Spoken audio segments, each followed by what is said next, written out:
Explosions have been heard over Tel Aviv and Jerusalem in a fresh wave of missile strikes by Iran. It's in retaliation for ongoing Israeli attacks on Iran.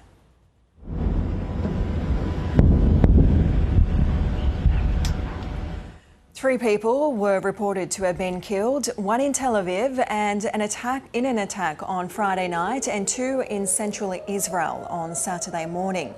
While Iranian officials have confirmed 78 people are dead, including top military officials and nuclear scientists, after Israel targeted more than 200 sites across the country on Friday. This all comes after the UN nuclear watchdog found Iran to be in breach of its non-proliferation obligations for the first time in 20 years earlier this week. The UN Security Council has held an emergency meeting in the past few hours where US Ambassador to the UN urged Iran to come back to the table on nuclear de-escalation. The UK has called on all sides to stop hostilities. We are deeply concerned by Israel's strikes on sites in Iran, as well as the Iranian military action we've already seen in response. There is a clear risk that this crisis escalates, with serious implications for peace and security across the region and beyond. This is in no one's interests. We strongly and unequivocally condemn the barbaric and criminal attack. A series of targeted assassinations were against senior military officials, nuclear scientists, and innocent civilians. So far, 78 people, including senior military officials, have been martyred and over 320 others injured.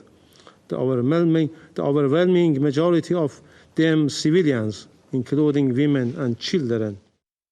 Middle East correspondent Matthew Doran joins us live now. Matthew, what's the latest on the Iranian strikes on Israel?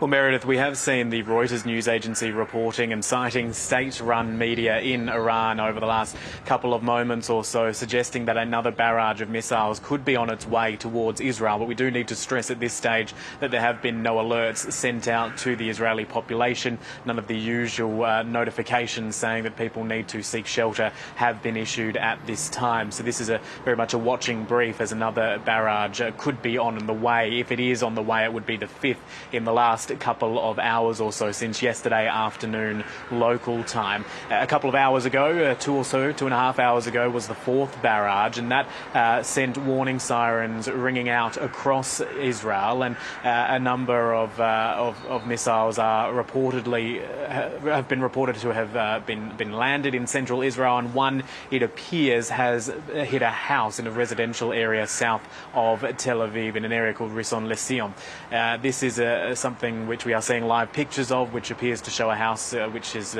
crumbled as a result of this missile hitting it. It is not clear whether or not it is the missile itself or debris from a missile which has been shot out of the sky by Israel's sophisticated air defence systems. But even with that air defence system in place, the vaunted Iron Dome system, it is clear that the scale of these attacks from Iran are somewhat overwhelming that system. It is not being able to stop every missile as it is coming through. We also saw in the very early hours of this morning further missiles hitting parts of Tel Aviv, hitting apartment buildings among some other sites there, and sending millions of people scrambling into shelters once more. So far, the death toll from these strikes, these Iranian strikes on Israel, is sitting at around 3 people. However, dozens more have been injured as a result, and the situation continues to develop. Meredith will bring you those updates if that next barrage comes through when we can. Okay, and what do we know about further Israeli attacks on Iran that happened overnight? Yeah, so while this has been happening, while Iran has been firing missiles at Israel, the Israeli military has been continuing its strikes on Iran, continuing to hit military and nuclear targets there. We know that Israel is saying it has hit 2 nuclear facilities over the course of the last 24 hours or so. As it started these strikes, it is continuing to try to attack some of those areas, as well as taking out senior members of Iran's military command. The commander of the Revolutionary Guard among them, who was killed in the early hours of yesterday morning. There have been explosions ringing out across the Iranian capital, Tehran, and we have also seen reports of explosions near an airport near the capital city, where a military base is also stationed. So while Israel has been promising to continue this offensive against Iran for a number of days, it is not saying that it's going to be letting up anytime soon. It is certainly following through on that threat, and as a result, we are still likely to see further Iranian retaliation in the coming hours, it seems. And Matthew, what's the prospect of some sort of resolution here?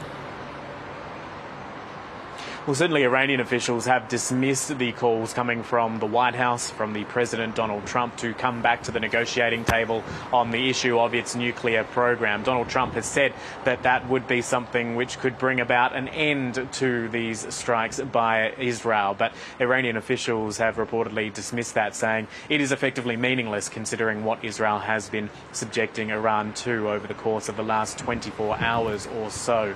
It does appear, therefore, that we are seeing a major escalation in the conflict in the Middle East, and one which, unless there is some considerable change in how these two countries are approaching this situation, could continue to escalate for some time to come. This is something which has been feared for many, many months since the war in Gaza began and other conflicts started to appear, such as the fighting between Hezbollah, the Lebanese militant group, and Israel, the Houthi rebels in Yemen also firing upon Israel. This concern about a broader regional conflict until this point hasn't really eventuated, but it may well be right now. Meredith. Thanks, Matt. Middle East correspondent Matthew Doran with the latest there.